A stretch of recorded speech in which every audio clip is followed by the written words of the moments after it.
Orlando, une surprise. Une surprise parce qu'elle est lead par d'anciens joueurs passés par la plus grande franchise de l'histoire, notamment Reggie Jackson. Alors, un grand joueur passé par une grande franchise, une équipe jeune, dont les leaders sont jeunes, et qui, honnêtement, est quand même bien construite. Bien construite, faut peut-être doser aussi. Construite, C'est vrai. construite, ça va. Oui, voilà, elle est construite.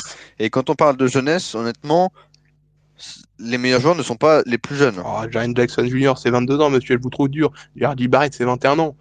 Euh, C'est vrai. Après, Jay Barrett, combien lui mettre l'année prochaine? J'ai très peur de ce qu'il te demandera. Mais bon, Ça, c'est le problème du GM. Maintenant, on a quand même des role-players qualitatifs, comme Reggie Jackson, il sait ce qu'il doit faire. Josh Hart, très très bon two-way player, il sait ce qu'il doit faire. Voilà, on a eu...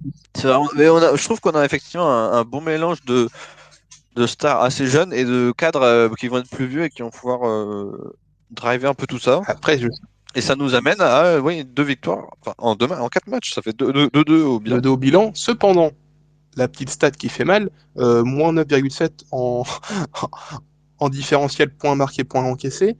C'est vrai qu'en y regardant bien, qui défend dans cette équipe à part Monsieur JJJ? C'est vrai. Donc on peut se On a, poser la on a question. des joueurs qui savent défendre, le Sharp sait défendre, RJ Barrett sait défendre, Jaren Jackson Jr. défend très bien, c'est l'un des meilleurs défenseurs intérieurs actuellement, mais le reste, c'est trou noir. Reggie Jackson, ça défend pas, Brissett, ça défend pas, Graham non plus, Birch, je vous en parle pas, sinon je commettrais... enfin, voilà. Restons dans les cadres de la loi, les clous. Voilà, et le reste, non, personne défend.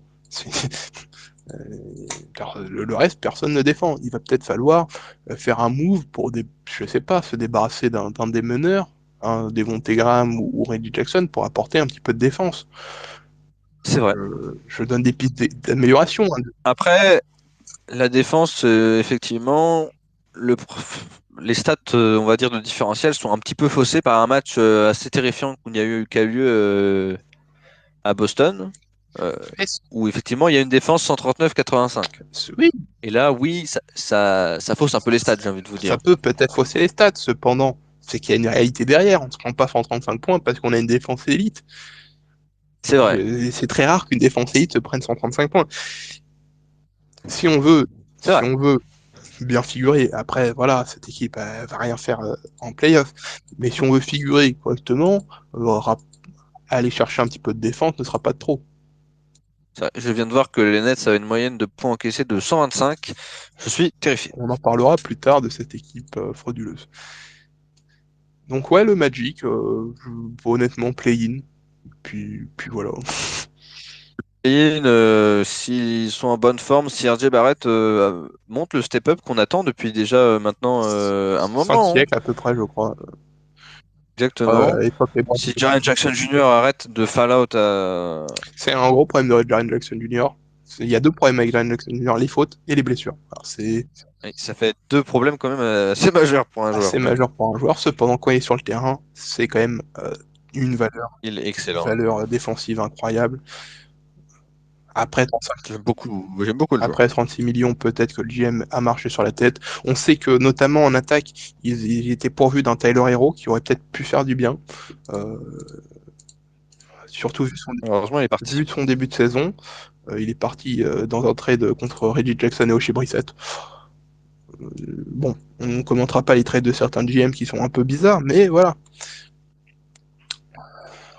C'est vrai. J'ai l'impression que c'est un peu de l'abus, mais bon, de certains GM qui. Je vois pas de quoi vous parlez. Donc oui, play-in. Et voilà, play-in maximal. Enfin, je les vois pas passer un tour en playoff. Non, non, ça ira, merci. Je les vois même peut-être pas passer le play-in, quoi. Enfin, Honnêtement, le top 10 pour le Magic va être compliqué à aller chercher. Je vais pas mentir. Moi, j'ai vraiment du mal avec cette équipe. Ouais, ça défend pas. On a 2 bons leaders sur les ailes, mais bah, ça défend pas et en même temps, enfin, est-ce qu'on peut est-ce que vraiment ça, compter sur est-ce eux? que ça attaque beaucoup aussi? Parce que Bah non. voilà, ça défend pas. Jordan Clarkson, bon, ok, il peut marquer 20 points un soir et l'autre soir, il t'en met 2 à 0 sur 25. Reggie Jackson. Oh, ça peut attaquer le cercle, c'est sympa, mais ça crée pas beaucoup. Devontae Graham, ça crée pas du tout. On a vraiment un problème de meneur. Il y a personne qui mène le jeu dans cette équipe. Je pense que C'est clairement un des problèmes de cette équipe. c'est Monsieur R.J. Barrett qui doit mener la balle, et ça, c'est pas normal. Ah, on est dans une équipe de NBA, on n'est pas en Pro D2. C'est vrai. On joue pas le portel. C'est vrai on a un nombre de passes décisives assez faible quand même. On a l'impression qu'on regarde un Le Mans le portel.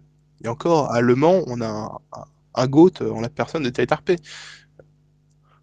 C'est vrai. Terry Tarpey, excellent joueur de basket d'ailleurs, qui va bientôt arriver en NBA. Voilà, et Tate Tarpey qui Source. source le GM des Raptors. Il va le signer quand il. Voilà. Bon. Mais oui, C'est vrai. équipe ouais, j'avais dit bien construite, équipe construite. Il y a eu un effort de fait, mais monsieur avec la planche, il faut peut-être commencer à réfléchir à un organisateur et à de la défense, parce que sinon, C'est vrai. voilà, on ne donnera pas cher de votre peau.